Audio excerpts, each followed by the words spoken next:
Hey, everybody. Welcome to ABA Inside Track, the podcast that's like reading in your car, but safer. I'm your host, Robert Perry Cruz, and with me, as always, are my fabulous co-hosts.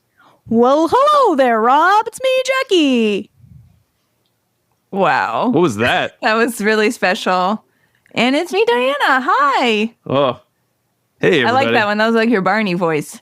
Yeah, but nobody Definitely. knows who Barney is unless they were in our generation. Everyone younger doesn't know Barney. No, You know, and that's probably for the best. he's not around anymore. Yeah, he faded into oblivion. There's lots of children's program. There's always lots of children's program. I was surprised how that's like still an ongoing concern. I just thought AI YouTube videos had taken over for children's programming. It's awesome. But I guess Anyway. not. But Who knows? We're out of the loop, man. no, that's true. If it's not Bluey, I don't know what children's entertainment is anymore.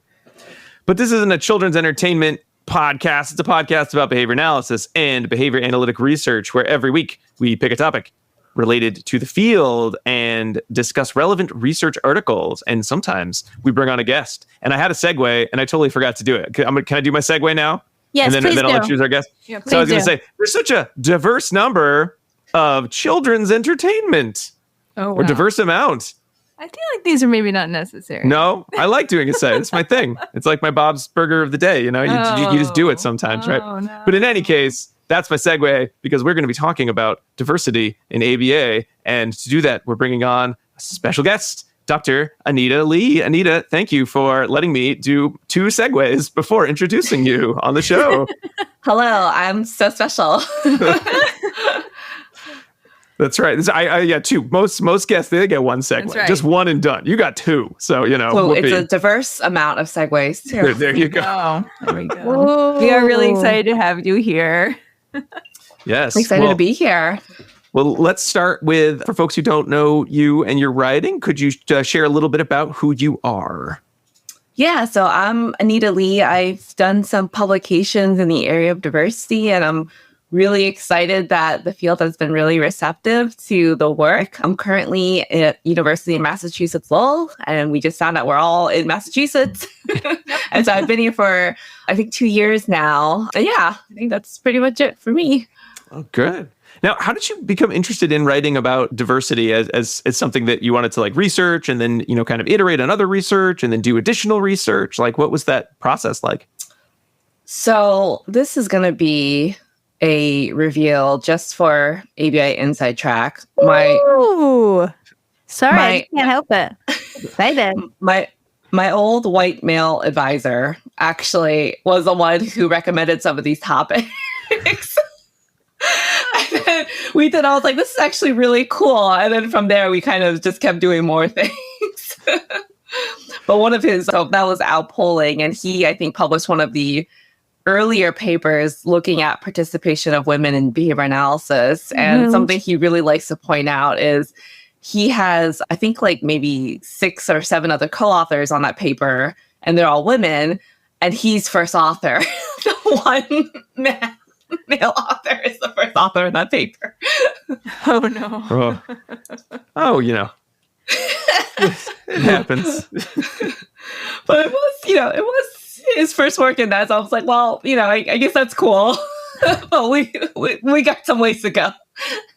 Oh, so you had an advisor said, let's write some about this, and you just love the topic and have kept on with it. That's great.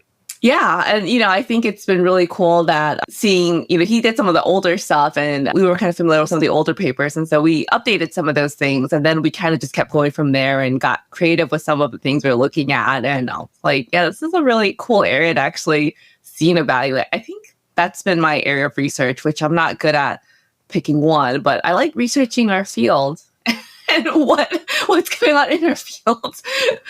You know, the longer we do this show, the more I think we're thankful that like somebody decided, you know what, I think I just have to research this, and I'll do the research on that. So somebody else can do something else. You know, you got to free up space for other research on there's a lot of topics, right? So someone's got to do it. Yeah, there definitely is. I really like behavior analysis, so then I like researching behavior analysts, I guess. There you go. It's really cool. And it's one of those things where you're like, well, someone must have those data. You're like, how many people are there that are interested in this, that, or the other thing? And you're like, well, someone must have gathered that information. But no, that's not the way it is. Like, you have to systematically go out and plan to find that information. And so if someone's not doing it, we don't have those answers. So it's really important and needed work, and cool too, because you get to like sift around in all like the different studies and like it's very reinforcing because the data's all right there. So, we just have to kind of put the puzzle together. And I really enjoy doing this type of work because sometimes it's really surprising and sometimes it's not. And then you're like, okay, well, we have some ways to go.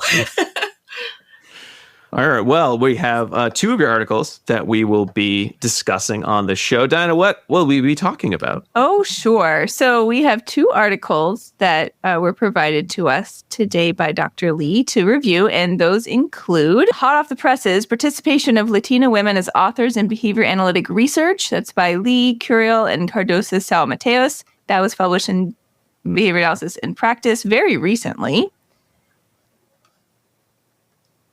And also, Essential Readings in Diversity, Equity, and Inclusion in Behavior Analytic Training Programs by Lee, Hollins, Morris, and Gray. And that was published in Behavior Analysis in Practice 2023. Mm-hmm.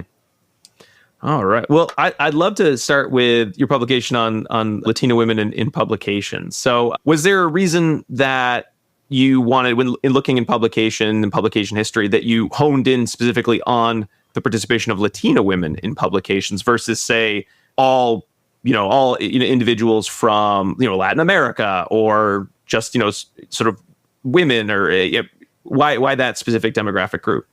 Yeah, so that's a very easy answer. It's because Behavior Analysis in Practice was doing a special issue focusing on highlighting Latina women researchers in behavior analysis. And so I was like, okay, I've done some of the looking at women research, but then we thought, okay, is there a way that we can look at specifically Latina women? And that's kind of where that came from. Oh, okay. There we go. So sometimes the reason is just right there. You had some of the data and there was a need for the publication. There you go. Yep. Excellent. So this was an interesting, I think your literature review and the process was kind of different than some of the other reviews that, we've seen in the past when looking at demographic groups and sort of some of the work you did with like the surname analysis. And could you talk a little bit about how you gathered the information that was shared in this paper? Yeah, so we had the idea. Well, I had the idea of I wanted to look at this, but we weren't sure how to go about executing it because, this is a little bit different. Whereas previous research, I'm just looking at sort of some assuming gendered names is a little bit more straightforward. But here we're kind of guessing at race and ethnicity as well.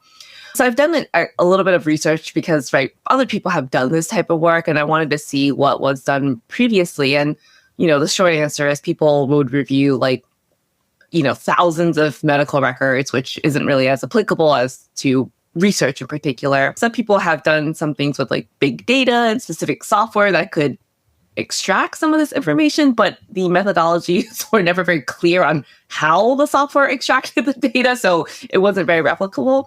But I saw the surname analysis because it was actually through, I think it was some studies looking at different patient data and looking at demographic data from that. And one of the things they did was the surname analysis. And I thought, well, that actually could be something we might be able to do because, it's a little bit more straightforward. And so we actually used a list of surnames provided from the census. It's pretty old now, but, essentially it has about 600 what they call highly Hispanic surnames. And we sort of went off that list. And then we tried to buff that list up a little bit by emailing some of the editors in our field. But with the people that actually responded, most of the people that did say they were Hispanic in ethnicity we already had those surnames.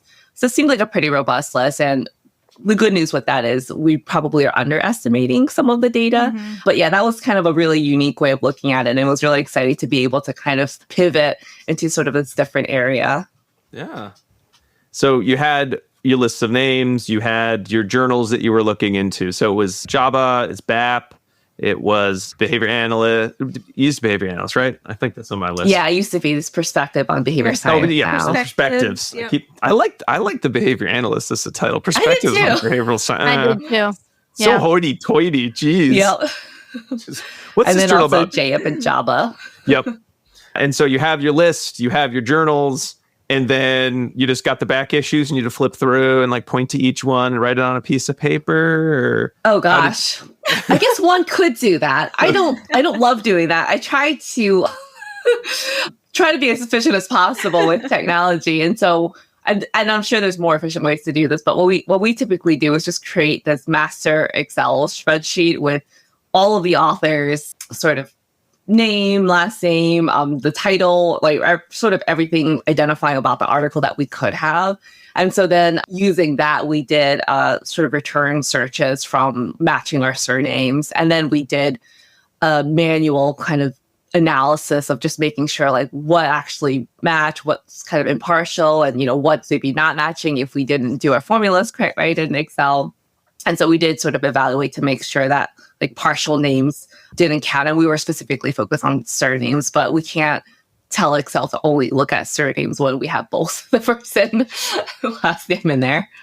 Sure. And so okay, so that was your count. Now, one thing I'm curious to ask about, because, and we don't always talk about this in discussing with authors their papers, but I know just based on timing, we had a pre-publication copy, which you shared, which also had some notes of some updates and some things to suggest. So I was kind of curious.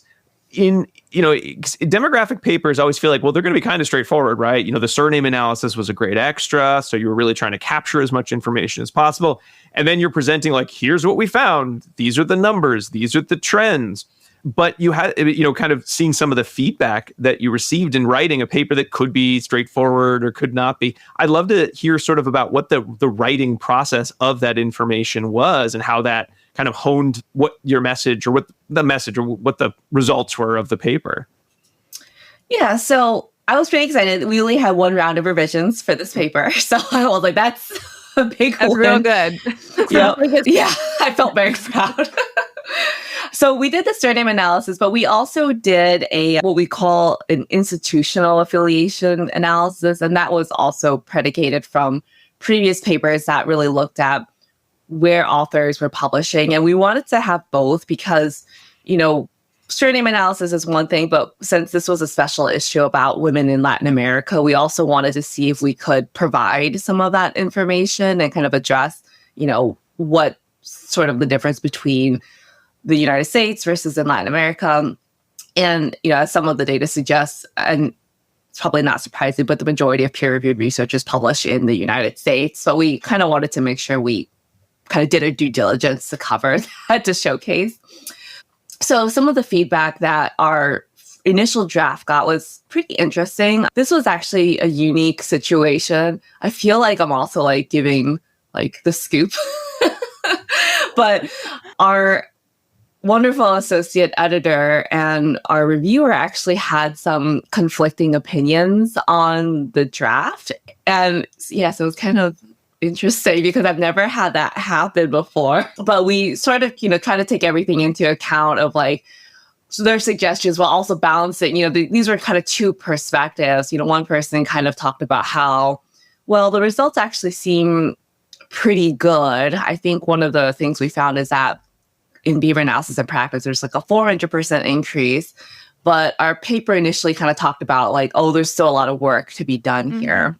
And, one person kind of mentioned, well, actually, like, this is pretty good. It's 400%. And then, the other person kind of mentioned like, oh, actually, like, we should really highlight, like, what are the factors kind of contributing to some of the lack of participation and things like that, too. Because percentages are, right. And that's one thing I did. I don't know if I think I sent you some of the revisions, but one thing we did add in there was like, yeah, the percentage sounds really good because like 400%, but the actual numbers are pretty low. And so what we did there to highlight was, I think like the 400 increase was like, it went from some single digit number like to 1 to 400, right? 0 to 4. No, 1 to 4 is 400%. Right. Yeah, it was you're something. right. It wasn't, I think let's see. It wasn't that, but it was a fairly low number. It was like a low number to like 85 Latina authors that we found. Okay, yeah. It's like 19 to 85 or something like that. Yeah. Actually, I found it's 13 to 67 authors, which was a 400% increase. Right. So it's only 67 authors in like the most recent year. And so to give some context to that, I actually went through one issue of behavior analysis and practice and counted every single author. I saw that. Very fun. But that one issue I counted had like 90 something authors. And so, yes, it's a 400% increase. But if you think about, there's 4 issues published a year, assuming they're all unique authors, that's like 400 authors a year. Yeah. So, the absolute numbers are still actually quite low. And so I think we try to do percentage just to give some comparison, but our methodology wasn't perfect. And, we really probably underestimated some, we definitely underestimated some of these numbers. And so percentage isn't always the best thing to sort of use as that point of comparison either. Mm-hmm. That's true. I mean, it does tell a story of growth. So that's positive. Yeah. But the context of, hey, percentage, 1 to 4 was a 400% increase, right? That wasn't what we had or what you found. But still, it can be misleading when you're looking at overall percentage of authors. So that is a good point to make. Were there any other trends in the data that you found to be really exciting or disheartening? Some of the trends were a little slower than I expected. So, in particular, in JM, we saw there was kind of a higher cumulative numbers, which I actually expected a little bit more because I know at least in Mexico and Brazil, there's a pretty high density of like basic researchers doing a lot of EAB work. So I was a little bit surprised that that number wasn't higher because in that area, I would actually expected maybe more participation of Latina people. And then Perspectives of Behavior Science, it was fairly low, but I also feel like maybe that's a journal that I don't feel like there's as many issues within that. So then when you're looking at cumulative number, right, that's kind of also hard to compare like apples to oranges. Yeah. I feel like more like single author publications as well in Perspectives. Yeah. I know the higher numbers in BAP. I mean, that to me just sort of like made sense. Kind of a face value of like looking at an issue of BAP or looking at the list. It's a lot of practitioners. It's a lot of newer researchers, because it is so much on the practice. So if you have something that's of value to the community of, hey, here's a cool idea, try this out or check this out, you can, you see some good publications there, which is, I think, why it's kind of such an exciting journal. But I would also expect to see, as demographics change in the country as a whole, that's probably the first place and the biggest place you'd see the change. It did seem like the data bore that out, though my hypothesis as to why may be way off base, but that it made sense. Yeah, and I think too with, BAP publishing that special issue on police brutality, I think we're definitely seeing a journal that's very friendly to sort of issues within diversity and race and social issues. And so I think that probably contribute. I have a lot of publications in BAP probably for the same reason, because some of the previous papers I published, so I'm trying to think of which one. I know I published one paper about, it might have been actually my gender wage gap paper. Mm-hmm. I submitted it to a journal that was not, I think behavior analysis practice is where it is currently, but I submitted to a different journal and it was rejected right away because the editor basically said, we don't publish that kind of paper. So, I feel like there's definitely this, people kind of see these things and they're like, well, of course, but, when you're going through the editorial process, there's definitely this sense of like, oh, this isn't like quote unquote real research, like this isn't really applicable, or this isn't science or something like that. Mm-hmm. But if no one's doing it, like how can we evaluate and see progress in the field? Right. It's I think you're right, is that BAP is really looking to ensure that we're getting those broader types of topics and questions answered or at least addressed via publications. And I think that's a really worthy cause and undertaking. I think people are interested in this type of research and reading it. And, I tend to like to write shorter papers. It's great for me. It's great for the audience. And so I think it's definitely like, in terms of expanding readership, it's helpful for the journal too. Mm-hmm. Nice. Sorry, just to build upon what your hypothesis was, that there's increased diversity in our country, we would hopefully therefore continue to see increased diversity through publication. But I feel like those are some important questions that arise when you start to look at the publication numbers here. Is are we seeing the same levels of demographic diversity continue in a pathway from entrance into graduate school all the way through to seeing your name in print, right? Or is there attrition along the way, which could be potentially problematic, right? Or even insidious if folks are working on projects or research that then somehow don't end up making it into publication, or they get, somehow like not included in the author's list or things like that, right? So I'm not saying that any of that's happening, but I would want to have like those numbers too, to me, right? Like what numbers do we see in terms of entrance into graduate school for a whole host of identifications and continuance therein? Do people stick with it? Do they end up going to doctoral programs? Do they end up getting published research out of the whole process? Yeah, I definitely think that's an example of something that would be great to have data on, but it's so difficult to have that, right? Because then you have to follow. Maybe we could have like one cohort that we do that with, but I definitely do think there's in terms of how many people go to graduate school and choose academia, as Jackie probably knows, it's not that many people. Yeah, and part of it is there's not as many tenure track positions or teaching positions. The salaries aren't as competitive as people think, because I think someone told me that as professors, we get paid in prestige, right? It sounds like really fancy and like, wow, but we're not actually paid a lot.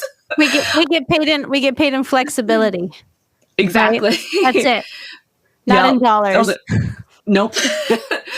So yeah, I think already from that, you don't see as many, but it's also a little bit sad because I do think it's really valuable to have academics that are BIPOC and to have diverse perspectives, because I think that really does help with like training programs and students.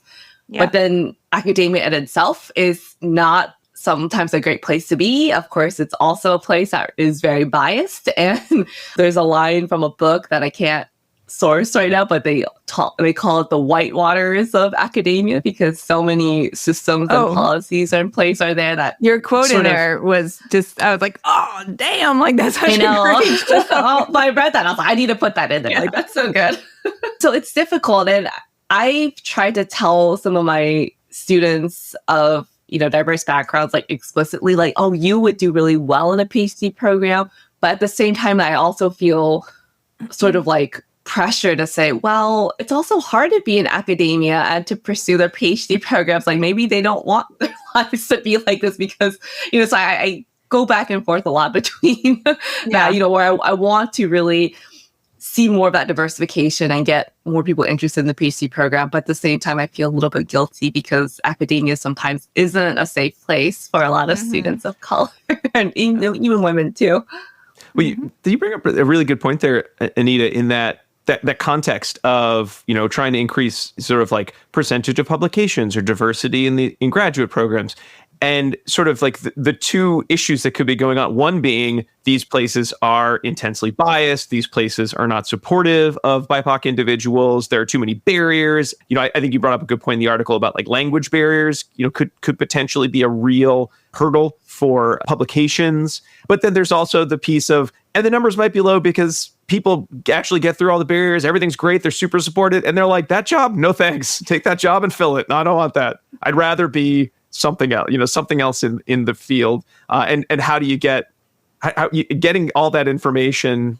That's going to be hard outside of a survey. And then are people going to answer truthfully? But do you really want a PhD? There's a lot of biased historical reasons they might answer no, even though they feel yes. Right? So that does get really tricky as to exactly what does this say? Like what do these results tell us as a field?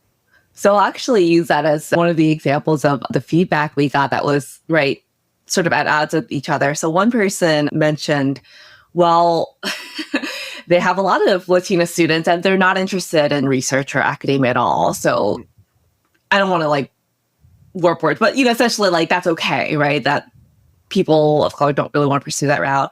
And the other opinion was, well, that's kind of offensive because they're saying they don't want to choose this route, but is it because they're choosing it or is it because they're not being supportive and seeing that as an option? And it is really difficult, right, to sort of hone in like that idea of choice and empowerment. It's, are you choosing not to go into it because you're really interested in clinical work and doing this type of work, or are you choosing it because you feel like you couldn't survive in an academic setting, which is very nuanced. Or if you're, from your past experience, you anticipate it's going to be a hostile environment and one that you're, ultimately going to be punished out of, then you're probably not going to want to pursue it in the first. And I've been in both, places where, previously taught in Michigan, and Michigan's pretty homogenous, and I was really the only BIPOC faculty, and it really sucked. I felt really alone, and I felt really sad, and I was a junior faculty, so I didn't feel like I could really say anything about that. And so there was some learned helplessness that I exhibited. And then I had a student of color reach out to me and, basically gave me feedback about how the department's doing in diversity initiatives. And they basically said like, oh, I came to you because you're the only person of color. And I don't really feel like saying this to anyone else. And that was kind of a point where I was like, oh, I really need to be more proactive and think about like my role with some power compared to like students, right, who are suffering. And so then that made me feel a little bit more brave to kind of stand up and say some more things. But I mean, it's difficult, and I felt really guilty that, man, it wasn't just me. It's also like my students of color that are alone and, isolated and things like that too. But moving to Massachusetts, it's so much more diverse here. I feel so spoiled because I look at our program on our cohort, and I'm like, oh my gosh. I remember when I first moved here, I looked at my student roster. I got so excited because of all the ethnic last names I saw, and I was like, oh, it's going to be such a diverse group. It wasn't just like Chad Jones and Bartholomew Masterson III. Yeah, there was so many like Asian names, and I was like, oh my gosh, like I'm so excited. And I remember telling my husband that I was like, yay. So Anita, you bring up in the introduction to this paper, looking at the U.S. Hispanic population is 18.9% of our total population in the U.S. And then looking at the RBT percentages that identify as, or Hispanics individuals identifying as RBTs is 26%, BCABAs is 20%, but only 11% as BCBAs. And I think that brings up kind of like you were talking about that interesting point of like, why would this percentage not be slightly differently distributed? But I guess that also would raise the question of, is that, what's the distribution for, say, white males, white females, black females? Was there a thought at any point of, rather than doing publications, looking more at sort of like professional demographics? Or was it one of those sort of like, that information is only just now getting published or getting reported, so we're just not going to have the body of information we need to make any, meaningful statements about that information? Yeah, I think the reason why I sort of bias towards like permanent products is because it's quote unquote like all there, right? I can kind of scoop up what I want to look at, get my sample. I've done survey work as well, but it's so difficult. So, I know Dr. Barres has done, and Hannah Vance has done work with looking at like pay, right, within practitioners, but it's really difficult because it's really based on who's reporting it. And then also when you're trying to do some sort of meaningful analysis in that context, you need a lot of people. And sometimes your sample sizes are going to get so small, especially with the BACB removing their research listserv to recruit responses. And, I think it's worthwhile asking people, but whenever I feel like I write those papers or those paper gets published, you get so much pushback from the reviewers and the editors sort of criticizing and saying, it's such a small sample size, you can't really meaningfully say this. And so you have to put in so much like prefacing of like, well, we're just assuming, but and it sort of weakens the argument a little bit too. But at the same time, it's like, well, yeah, we know it's not the best way, but how can you as editors and the editorial board help us get this information, right? Instead of just sort of poo-pooing and saying it's not enough. Well, we know we're doing our best, but it's really difficult to get this comprehensive way. Yeah. I mean, so when it came down to it, you're writing the discussion, it's got to be so hard to say, all right, we have these data, we have these sets, this means blank. We see an increase, which we talked about. Of course, that's great. But Why is the increase? Is it really contextual based on there were just a lot of special issues the past 2 years that just kind of artificially inflated that, and it's going to go back down to some other number in 5 years? Just because we're seeing more names in publication doesn't necessarily mean that barriers to practitioners have been decreased for, in kind of the Latina women demographic. What kind of general statements did you feel comfortable that you could make from that information? Or were there any that you wanted to make, but you felt like just the data wasn't able to support a hypothesis that you still feel strongly about? Yeah, I think, I really wanted to maybe have more data related to the amount of, I guess, Latina researchers in general, right, relative to other areas. But again, it's difficult to say that when you're in academia, you can also be practicing. So it's not really a either or type of situation. And we saw an increase, which is not really surprising. I think in our field, as it's growing, right, there's such huge growth, you're going to see growth in these corresponding numbers. And so the percentages can be helpful to kind of give that some relative context. But I still think, like, even with just your BACB data, right, there is attrition. Like Anna said, like, we are losing Black and Hispanic RBTs, and they're not going up for their BCBAs. And, maybe that's because they're leaving the field, right? But with such the high number, I don't think it's just because it's leaving the field. I think there's definitely areas that we're seeing people fall through the cracks of maybe not getting the resources, support, and that could be emotional support from their mentors and the organizations to pursue these more leadership roles. And then, of course, that contributes to the future organizations not being very safe or supportive for people to do, right? So it's like this cyclical aspect.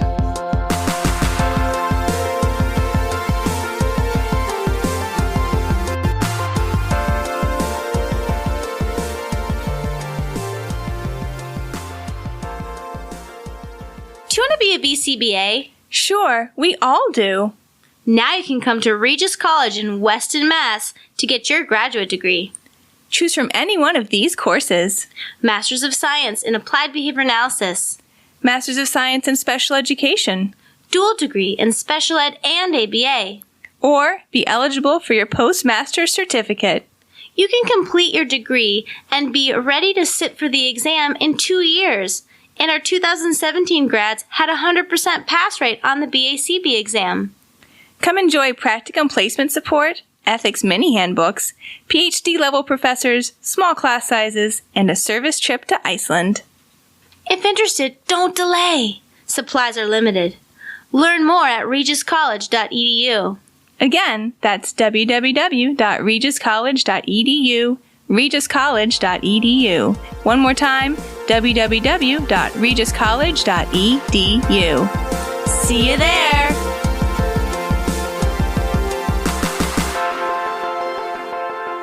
Hey everybody, sorry to pause our discussion with Dr. Li, but I wanted to remind our listeners that ABA Inside Track is ACE and QAVA approved. By listening to this episode, you're able to earn 1 learning credit. All you need to do is finish listening and then go to our website, abainsidetrack.com, or click the link in your show notes and enter in some key information about yourself, as well as information about 2 secret code words that we have from Dr. Li. They're guest secret code words. And the first one, a term near and dear to my heart, ice cream. ICECREAM.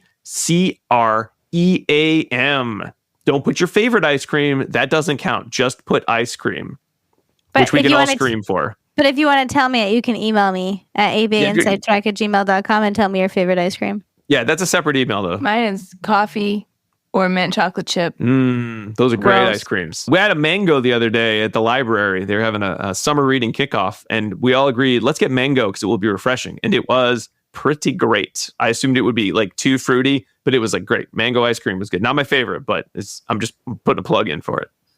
Anyway, ice cream. Let's get back to the show.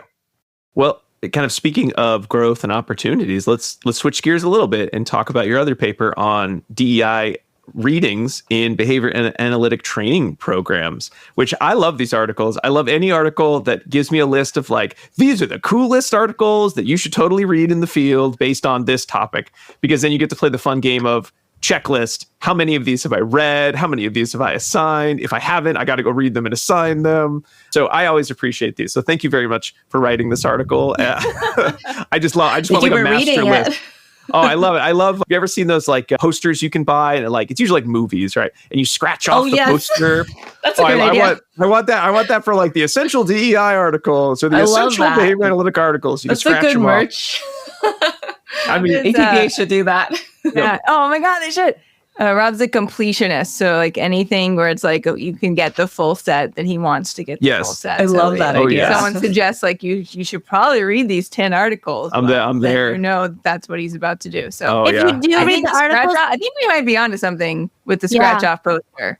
It could be a bingo. And then, I think if everyone gets it, then you get a T-shirt. I love it. Or a sweatband. Because that's smaller and cheaper. Around your head, like an 80s style. Yeah. Okay. I read all the articles. I love it. It says winner on it.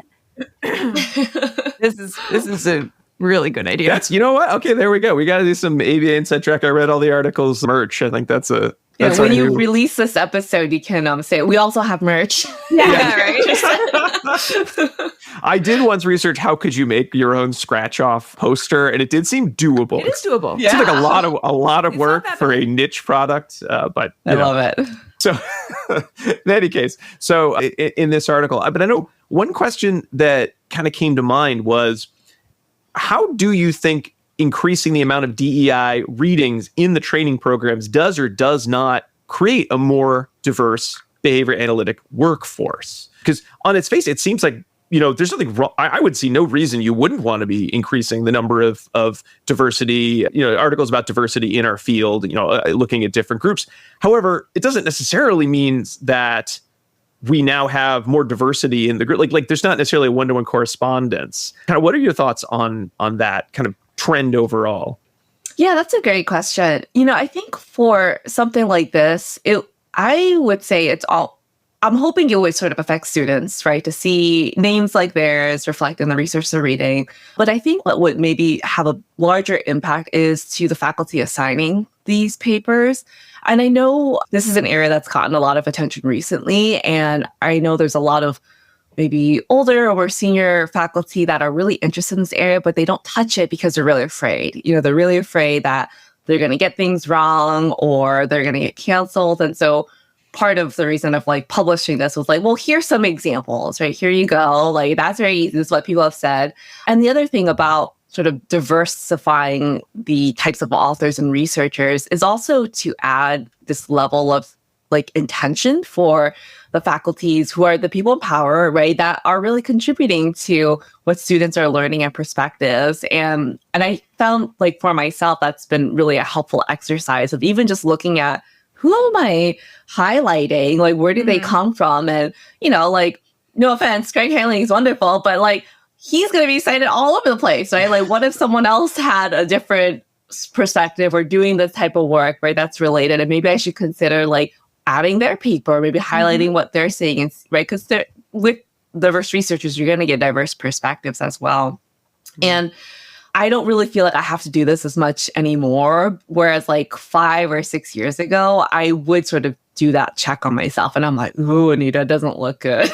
These are all white researchers, or all these are all men, in sort of high positions. And I think even for myself, that's been a helpful exercise of just really thinking about who's in here. And I think now when I assigned articles to my students, I think about that a lot more saliently. And I also think about who are some newer researchers that I can sort of highlight and say these are some really cool people doing this work, and use that as sort of a way to uplift them as well. Mm-hmm. So Anita, how did you come up with the kind of the essential reading lists? Because I'm guessing you weren't trying to publish this on BuzzFeed. You didn't just write out a listicle real quick. You got to get this published in a peer-reviewed journal. So you need a pretty robust method for getting the 10 best or the most cited, right? So what was that process? Yeah, so this is again. There's some other authors that have done sort of the essential readings and undergrad behavior analysis and EAB, maybe in ethics. There's sort of these little topical areas. And so we wanted to do DEI. And going into it, we had two thoughts. we're not going to get any like reoccurring ones, which we're not surprised by, or maybe we will, which is also really good because then we have a nice robust list. Right. And the way we did the survey was, we asked some demographic questions, of course, and we were really trying to cast a wide net with this because we did feel like this was going to be one, difficult to get responses for, and maybe difficult to get readings for. So we cast a wide net. Some of the questions were even just like, did you read papers related to DEI? Because I think that's, important too. And then if they did, we would ask them, okay, as students, can you tell us what you've read or what was assigned? So that was kind of, everyone, right? We're assuming has been students at some point. So that was a question that would be applicable to everyone. And then if the respondent indicated they also supervise or they taught, we also kind of asked these questions like, do you assign these types of things in your supervision meetings? And then if you're teaching, what kind of things do you assign? And then sort of the last catch-all for everyone is like, what do you feel is essential? Maybe you hadn't read it in school, maybe you're not using supervision or in your assignments. Well, what do you think is essential? So in total, there was really just 3 open-ended questions. And the intention of that, I think we like wrote in our questions, like just like what readings were you assigned? And we just sort of said like, the author or title would be helpful. Like we really didn't need a specific like formal reference, but a lot of people did that. And one of the comments on one of our open answer questions was, this is a lot of work, or like, this is a huge ask. And I was like, I know, that's why we were trying to make it easy. And like, you could, we didn't make anything mandatory. But we actually typed in the DOI number. Like people were like copying and pasting from their syllabus, which I'm like, oh, that's really helpful. But like we were just gonna go through it, just see what people said, see if we can make these match. So that was extremely helpful. That these people were willing to do that work in providing some of these things, and it was difficult because we were trying to, we didn't say like necessarily within behavior analysis because again, we were just trying to cast that wide net. And I'm assuming in the past, there hasn't been a lot of DEI papers within, ABA. So, of course, people are going to go outside of that. So, yeah, so that gave us some list. But even if you can look at the results, like, I think the most reoccurring one was like 8 people said a particular paper. So the numbers were still fairly small. And we didn't do it for everything. I think in some of the other ones, like, it went down to like 3 or as sort of the top numbers. And so, basically what we got is there's a huge range of different papers that people look at and explore. I appreciated the inclusiveness of the survey because, just reading the title, I'm like, oh, okay, well, you just find like, who are like the 20 coolest professors of behavior analysis in America? And like, hey, send them an email. What are the DEI assignments? And then that's it. That's your list. The coolest. The coolest professors. I love that. Right? They're so cool. And that then you can put yourself on the list too, because you're writing the paper. So, hey, what do I assign? But including supervisors who may or may not be professors, including students as to what have you been assigned in the past, so that you were getting a list of these are things that actually got read, that were on syllabi, rather than just what the cool professors say is the cool DEI research that should be read. It did make for a lot more tables. And it did not, it was a little harder to say, like, these are the definitive awesomest DEI articles, because like you said, 8 to 3, was the most commonly cited number. But it did read like a list of a lot of resources, which I think in many ways made it so much stronger than just like, here's my listicle, 10 great DEI articles. So just thank you for that. That was such a lot of extra work, I'm guessing, for doing it that way. Yeah, it was, I think Cody, Nicole, and I were working on this paper, and we went back and forth because we're like, I think we wanted to do like, you're the top 10 hits, right? Yeah. Right. But then when we did that, we're like, the numbers aren't that high. And like, like 4 papers had number 4, or actually like 5 papers had 4 citations. So we're like, well, how do we cut off if we're trying to do 10? So then we're like, okay, maybe we'll make this more expansive and see like what the reviewers say. And they were, pretty okay with the numbers. But yeah, it was definitely difficult to kind of say like, if multiple articles have this like as the same citation, I don't feel like we can just cut it after X number because, if your last name occurred in a later part of the alphabet, you didn't make the cut or something like that. Yeah, right. And poor kids' names start with Z. That's like their lifelong story. I appreciated too that that the variety of articles here was really wide-ranging with respect to their topic. So while it's noted that many of them were talking about racial diversity, equity, inclusion, there were others that were kind of across the spectrum of other types of diversity. And I think that that's important as well. So I know like the Leland and Stockwell article was on most of these lists, and that's looking at gender non-conforming diversity within the field and how to ensure that we're addressing that well. So that was really nice to see, too. It was...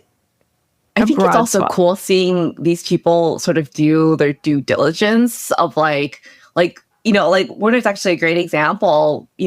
They're primarily a practitioner, and if I sort of limited this list to sort of just academics, and I would kind of argue there's not a lot of cool academics in this area. I think we still have a lot of work to do. But, there's at least 20, I'm sure. I just said so. 20 cool academics. But Werner published that paper and did this really important work. But, I want to make sure that their work gets highlighted. And I think this is really cool to see their paper gets sort of highlighted on this list repeatedly. And it's not from a traditional researcher in academia right now, which is. So great. I've got 3 cool academics sitting, in our Zencaster window here. Maybe just 2. I don't count. You can decide which of the 2 if you want to go that way. I'm not saying it. I said 3. 3 cool. Were there articles in here, and this is for the academics group, that you saw and said, "Yep, of course, that's the one. I assigned that one." And then were there any that you felt, I wish this one had been more represented. I found it to be just a slam dunk in my classes. Oh, that's a great question. So one of the most cited papers is one published by Elizabeth Fong in 2016. And that one I wasn't surprised by because I felt like Liz did so much work ahead of the game. And I remember ABI held this DEI panel once that was okay.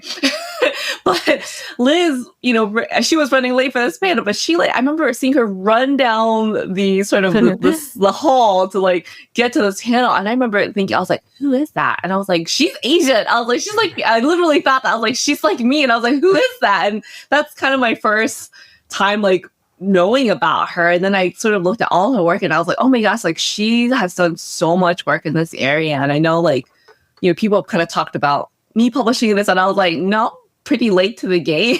But there's definitely been people publishing this stuff beforehand. And so I was really happy to see that's true, that, she has been doing this for a long time and her work is still being highlighted a lot.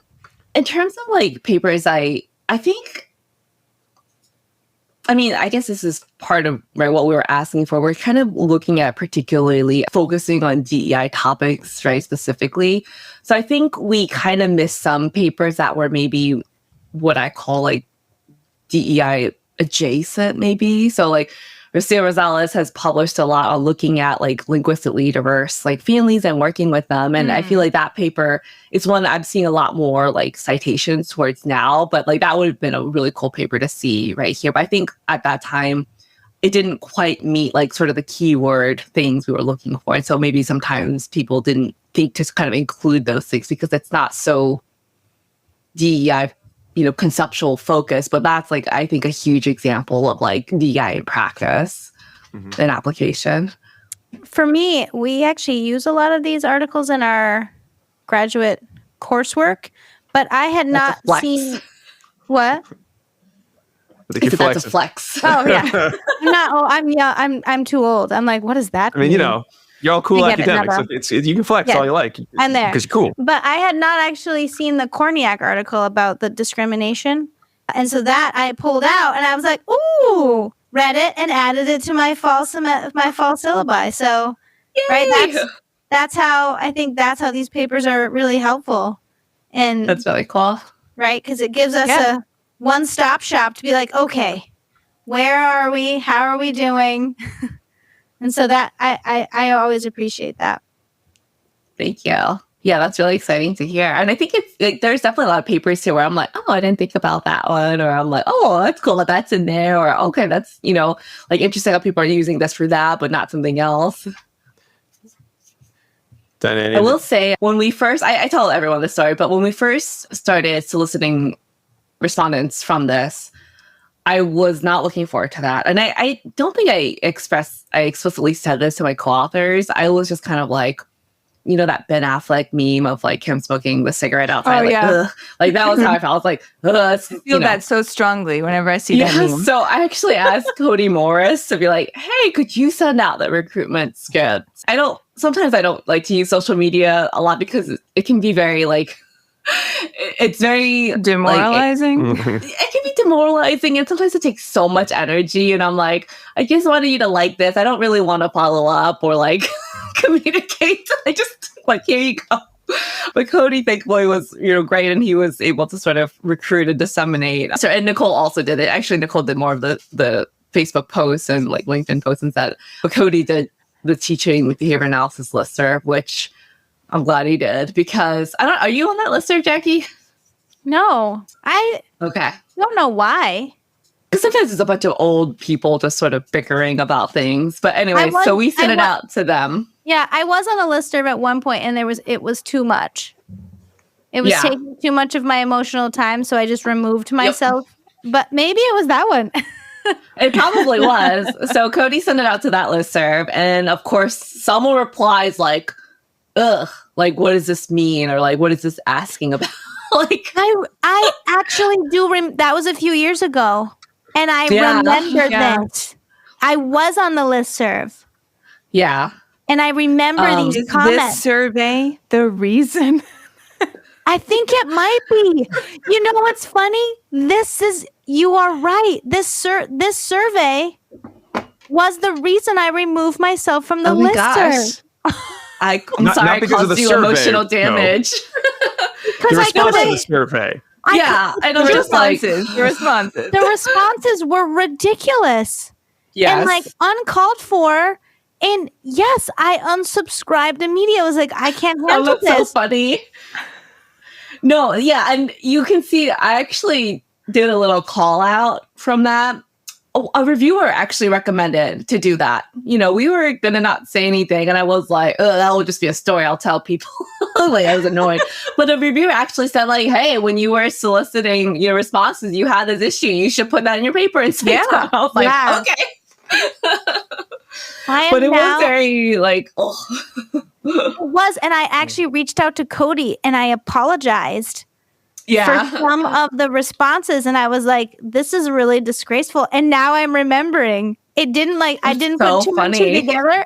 Oh boy. Yeah, it was, it was. That is disgraceful.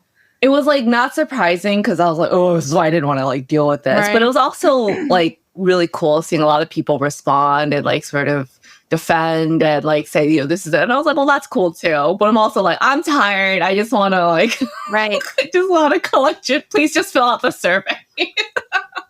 Let's take this conversation to the survey. You know what? You just do the survey. Yeah. That happens, I think, more often than not, where I'm like, okay, y'all have some debate about the but like, why don't you fill out the survey? Let's just use this as data. I love it. You were asking me, Rob, too. I, too, noted the Cornac one because I also hadn't read it previously. But, Jackie, if you're putting it in your class, then I won't add it to my class. A lot of these I have touched on before. I somehow missed the Felice and Diller, which is about intersectional feminism and behavior analysis. So I'm circling back because I definitely want to read about that for myself. So I was familiar with that paper, and close colleagues with James Diller are actually going to write a paper together. But I didn't put it together that was him on the paper because I think I met him afterwards, and I saw that paper recently. I was like, "That's James." I was like, "Good job, James." I was like, "That's so cool." I didn't realize. Right on. Yeah, so I'm excited about that. I as a professor, it's always a balance of trying to figure out like which readings am I going to assign and how are they going to, best get it across all of the different things that I want to make sure my students know, while also trying to make sure that they have like a grasp of Cooper and like the principles of behavior, right? So it's like, how do you like balance that? So I find that sometimes I'll pick out one that's like a heavy hitter and I'm like, this is a great article. And then I'll give them supplemental articles as well. Yeah. That I'm like, smart. Hey, if you want to circle back, these are all here too. And we always say like, save your syllabi, because someday you won't be in grad school anymore. You will have more time. And, the articles hit different when you're older. They totally do. And Absolutely. you can go back and you're like, oh, I wasn't ready for this in grad school, but now I am. Oh, and look, here are all these other ones that my professor has recommended. So you really, do people actually pull their syllabi back out? I don't know, but perhaps they do. So if you're a professor like me that's like, oh, I don't want to overwhelm my students, like pick one, but then you could also like include some as well in the supplemental section so that they have it to look back on later. I think that's a great recommendation. I had a student alum email and be like, can you send me every single syllabi that I had? And I'm like, God. You graduated that 8 years ago. And he's like, I know. I'm ready now. And I was like, oh. That's funny. No, I think that's a point that I think sometimes like students aren't really aware of, that sometimes when you're reading these articles in school and you're like, I read it for school, but I don't really get it. And like they do hit different like later. There's a lot of papers I read in undergrad. I was like, that was like really good. Like I get it a lot more now than I did before. And I feel like some people are maybe a little embarrassed to sort of admit like, I just didn't really get it. And I have an undergraduate student right now who, bless his heart, he's so interested in our field. And so he's reading like research articles, he's reading stuff by Palmer, and he's like, I'm so stupid, I don't get it. And I'm like, yeah, I'm like, that makes sense. I'm like, you shouldn't. I said, you probably won't get it in your master's program. I was like, this is, I'm like, I barely get it now. And I feel like now I'm like, oh, I see. Yeah, exactly. Like, why are we having like 10th graders read Hamlet or whatever? Like, yeah, exactly. I'm like, I'm like, it's cool that you're reading this, but I don't expect you to retain a lot or like, you read it for what it is now, you'll get something from it. But later when you go back to it, you're like, oh, like there's so much more because right, the basics are really important. Then as you build that fluency and as you sort of apply more things, I think a lot more of this will be a lot more like mind opening too.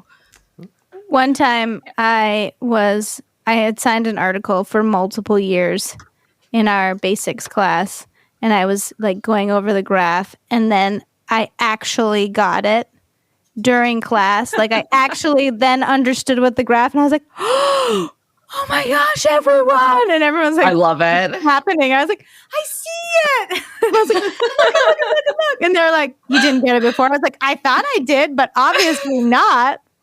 So that can happen. That's fantastic. Right? And I taught the class for like 5 years. Yeah, it's lifelong learning. No, I definitely have been in those moments where like even the stuff I learned in undergrad and these findings my like professors then talked about, now I'll go back and actually read the articles and I'm like, oh. That's cool. That's a little different than what I took away from it. Yeah.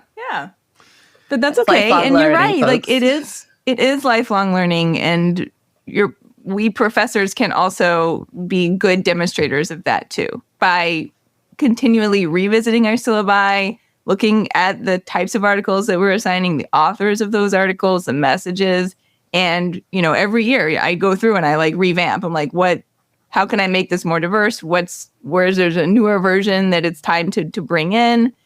And so by demonstrating that to our students, we can say, hey folks, I just found this new article. It's bringing in all of these important points and I'm reading it and learning about it along with you. Like that's going to set them up to have an understanding that they can do that as well. And what you learn in grad school is like one point in time, but the research is going to keep going, and hopefully our field is going to keep moving and progressing forward as well. I hope so. Feels like it is. Yeah. Right. So in some ways, hopefully it'll continue to move that way. Yeah. Well, that feels like a good seg to move into the next section, dissemination station. where we do a little summary. So I guess, Anita, based on the results of these papers, based on your work, I mean, things seem like they're moving in the right direction. Is it just we just keep swimming, just keep doing what we're doing, everything's going to be great from here on out? Or are there some other steps that we as individuals, we as a field should be taking to continue to increase diversity in ABA? Kind of like, what are your big picture thoughts after having done all this research and been publishing on this now? Well, that's not a difficult question at all. I think when I write these papers, there's kind of a risk, right? Like, especially with the Latina paper, there's been an increase. That's really cool. And what I don't want people to take away from that is like, well, like, we just keep doing what we're doing. It's like, well, maybe like we're doing some things right, but there's always like room for growth. And I think what people really need to think about is like, well, I always sort of use the census as a crutch because I feel like people need something relative to compare it to because, you know, I think people see increases. They're like, well, it's increasing. That's good. But when you consider proportion of the population, right, you know, sort of that equity/equality aspect, it's like, well, we should really see, right, ideally, some semblance of that when you're looking at large numbers. And our field is a large number, but in reality, we just don't. And we probably won't for a little while. And I think that's probably the best demonstration of like, there's a long way to go. And what are some things like we can do to help extrapolate and sort of think about critically like why that is? And the answer isn't simple. And I think a lot of people, I think sometimes people, when they're interested in looking at DEI and reading about DEI papers, they're often very unsatisfied because, you know, there's a lot of prefacing and they're like, well, okay.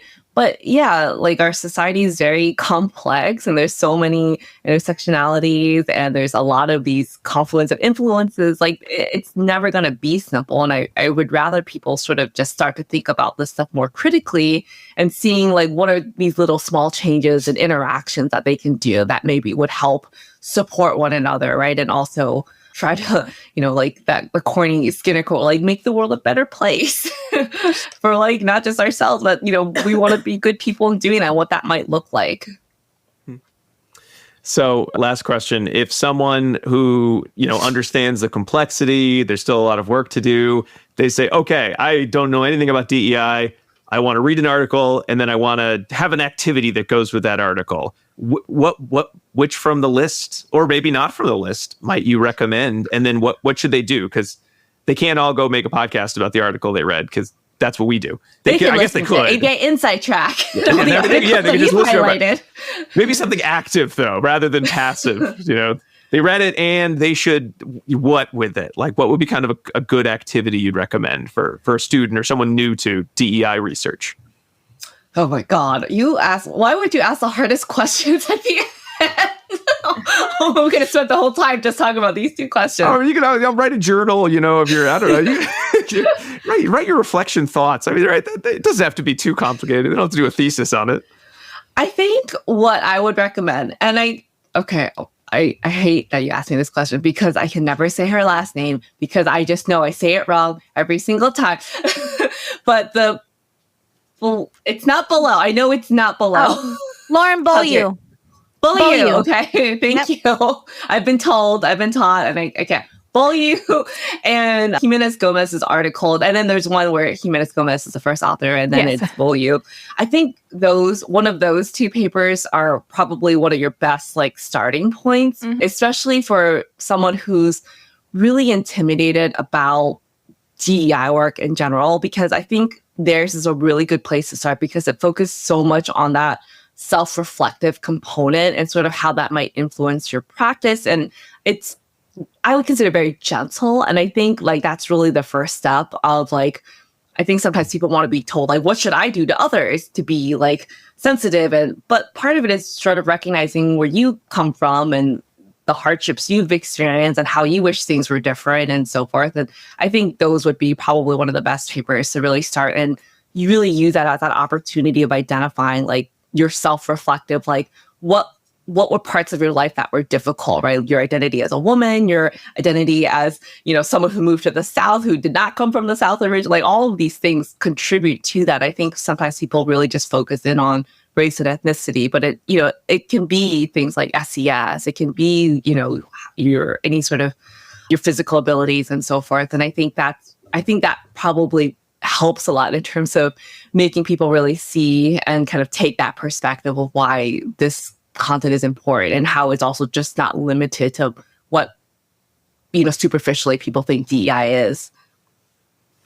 Ooh, all right. Those are good. Those are great recommendations. I read those and I did find them to be a really awesome, like kind of soft entry into the field of DEI. So And I think, people are a lot more restorative in terms of DEI work right now, which I think is really important because people will mess up. I've messed up and I've said things that weren't.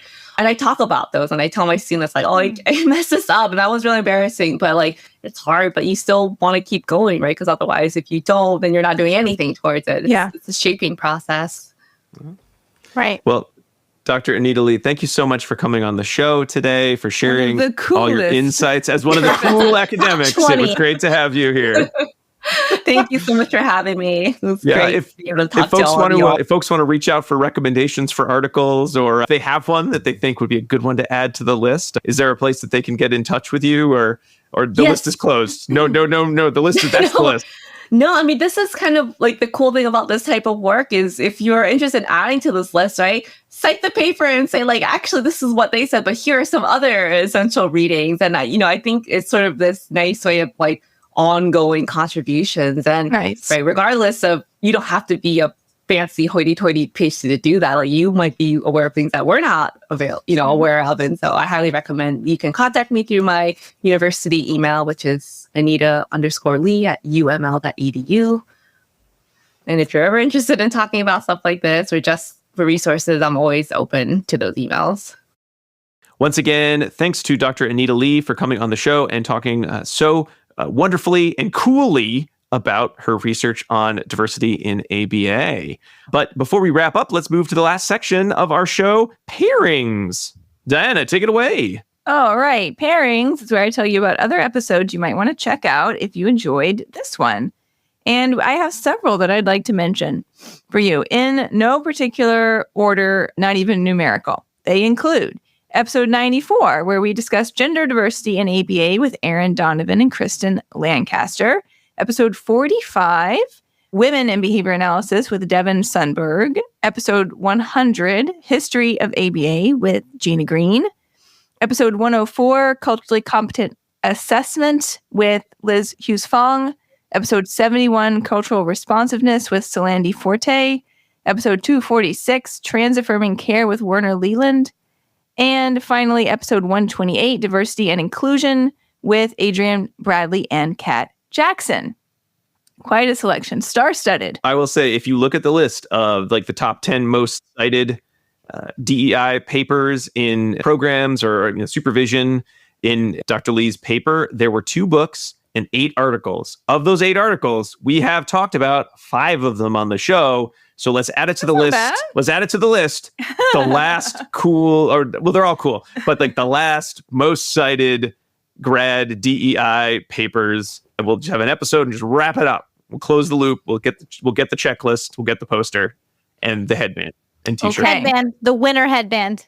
Winner. Sorry, I misunderstood you. And finally, I also like to recommend a snack to go with the episode. So you get 2 snacks today to enjoy. They are potato salad and corn on the cob. And those will make sense when you hear your very last code word. Oh. You know what I would have picked? Mac and cheese. I had that, but then I really wanted the potato salad, and I was like, potato salad and mac and cheese are too similar. Yeah, they are. Okay. Yeah, so. All right. Well, thank you, Diana. And that brings us to the end of the show. We want to say thank you all so much for listening. Thanks again to Dr. Anita Li. If you like ABA Inside Track, why not leave us a review on Apple Podcasts or your favorite podcast player? And hey, you should subscribe to the show so that you can get a new episode every single week. You can email us at abainsidetrack@gmail.com with your favorite pairings dishes, I guess, if you'd like, or your favorite DEI articles. You can also go to our website, abainsidetrack.com, to find links to all the articles discussed on this episode, as well as to all of our previous episodes. If you want even more ABA Inside Track goodness, why not head on over to patreon.com/ABA Inside Track, where you can subscribe at any level. But if you subscribe at our $5 and up levels, you'll get some extra bonuses, episodes ahead of time. You'll get to vote on our polls for book clubs and listener choice episodes, which we do every season. You'll get discounts on CEs. And if you subscribe at the $5 level, you'll get free CEs for our listener choice episodes, which we do seasonally. And at the $10 level, for our book club episodes, where we talk 2 hours about a book. Maybe we'll do some DEI books from the list. Who can say? And you also get free CEs for subscribing at that level. Again, that's patreon.com/ABA Inside Track. And some final thanks before we get to that last secret code word. Thanks to Dr. Jim Carr for recording our intro and outro music, Kyle Sturry for our interstitial music, and Dan Thabit of the Podcast Doctors for his amazing editing work. And finally, that last secret code word, barbecue, which you can just write BBQ because honestly, we couldn't remember how to actually spell it. So BBQ. I know how to spell it. I know how to spell it. But Jackie knows how to spell it. I didn't want to ruin it. I didn't want to ruin it for everyone. BBQ's better. BBQ. And if you like BBQ, we hope you get to have sometime this summer. I know I would like one. So let's wrap up a show. Maybe go get one. I want one BBQ, please. BBQ, please? We'll be back. I forgot. Wait, I forgot. I forgot episode 243, Research Applications in DEI with Sarah Lachago. Can't believe I forgot that should have gone in the pairing. This is the last section. The barbecue section. Where we talk about barbecues. Yeah, I know. I love that episode. So don't forget to listen to Dr. Lachago's episode too. Add it to pairings. And now it's time to go. We'll be back next week with another fun-filled episode. But until then, keep responding. Bye. Bye. Bye.